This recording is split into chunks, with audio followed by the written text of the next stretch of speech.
entity, and it is easier to take possession of a person's mind.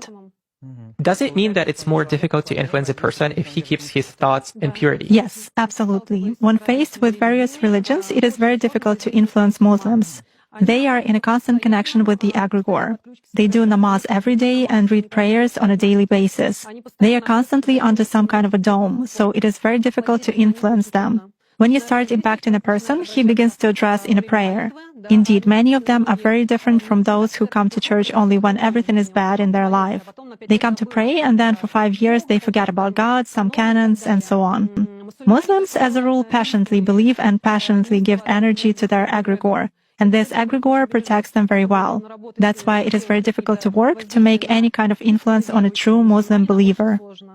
Is this some kind of a good egregore? Well, for them, yes. This egregore is good for adepts who contribute good energy to it. How do you sense it? For instance, you have found an energy trace of such person. What's next? Do you try to drag him somehow to visualize this threat and you fail? Or how do you do that? It disappears. I cannot get a grip on it. I focus on it, but something immediately knocks me out of the flow, just like that. Or I visualize a person in front of me clearly and can affect him even at a mental level, but some image is not created in my mind at all. I even look at a photo, reproduce an image, but it vanishes from my mind. Thus, I can clearly see that a person is covered with something. Does this only work with Muslims? It does for me.